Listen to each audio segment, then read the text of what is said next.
Good evening and welcome to Poland Daily. I'm Natalia Moczulska, and this is the news. A group of Polish MEPs is collecting signatures for a letter calling on the European Commission not to co-finance the cost of a wall on Poland's eastern border. The information was reached by the niezależna.pl portal. The appeal was addressed to EU Commissioner for Internal Affairs, Ylva Johansson.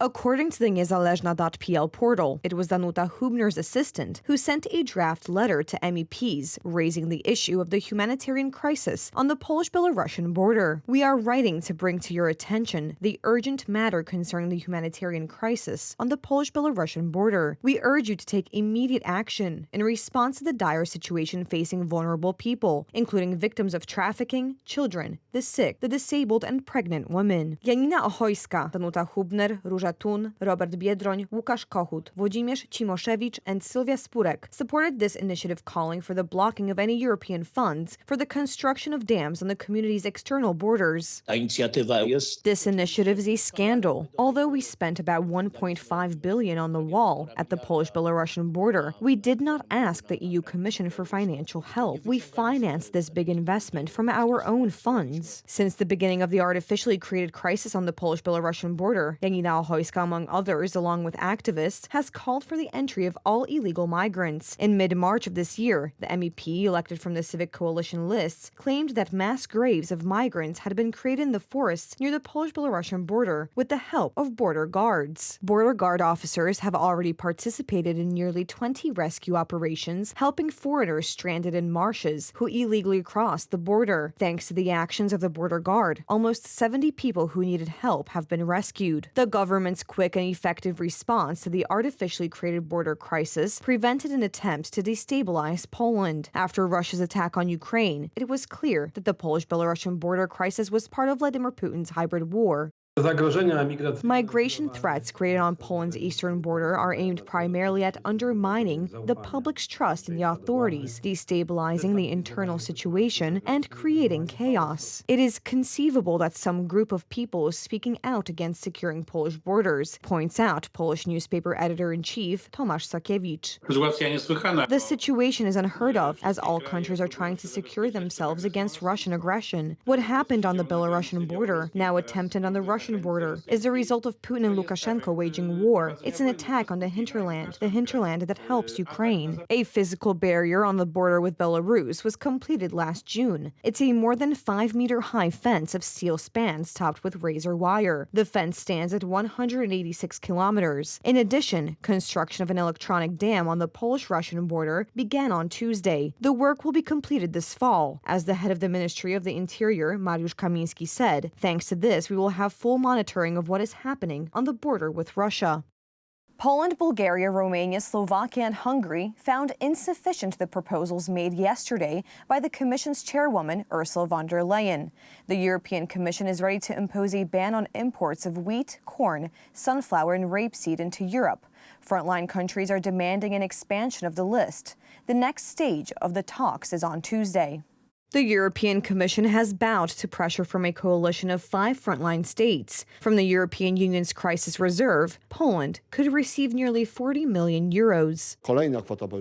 This is a financial proposal for these 5 frontier countries for 100 million euros to help with this crisis situation. An agreement has not been reached, but we are on track to reach one that will first of all stabilize the grain situation. The uncontrolled influx of grain generates the most problems. Full warehouses and full silos must be emptied immediately, stopping additional grain imports. And this is the main topic of our talks with the Commission. The European Union is also to restrict the list of products imported from Ukraine. Wheat, corn, sunflower, and rapeseed are mentioned. Agriculture Minister Robert Telus said that Poland and other countries affected by the grain crisis are demanding that the list be expanded to include milk, poultry meat, eggs, and honey, among others.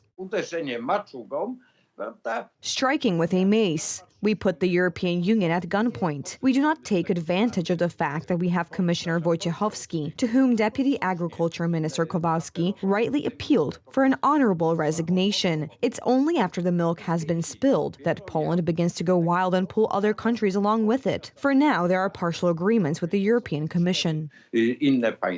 Reducing the influx of agricultural products from the east will help push out the grain lingering in the Polish silos. However, the solutions proposed by the European Commission do not respond to the demands of Poland, Hungary, Slovakia, Romania, and Bulgaria. Komisja tutaj mówi o milionach. The European Commission is talking about millions here, while Polish livestock production alone is more than 100 billion zloty. This is big money. We are the leaders in the production of chickens and eggs, and I apologize for the colloquialism, but we can't kill the hen that lays the golden eggs. That is the hard work of farmers who earn, in general, money, because no money will compensate us later if we lose an entire branch of production. On Tuesday, Ukrainian and Polish agriculture ministers reached an agreement on grain transit through Poland. Ukrainian trucks and trains will cross the Polish-Ukrainian border at midnight. Guaranteeing the tightness of the transit will be seals, marking cargo with GPS systems, but also customs agency convoys. There is danger, because what about the grain that is backlogged in Poland? If this transit will have priority over Polish grain? Even the burning of grain in our power plants, thermal power plants and cement plants, as long as there is such grain that does not meet any standards and is simply dangerous.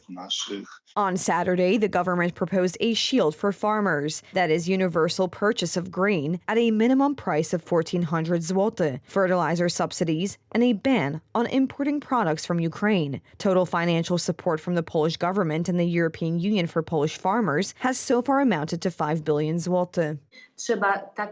A mechanism should be created to improve the export of agricultural products from Ukraine, but not one that works at the expense of neighboring countries. Finally, the EU has recognized the problem.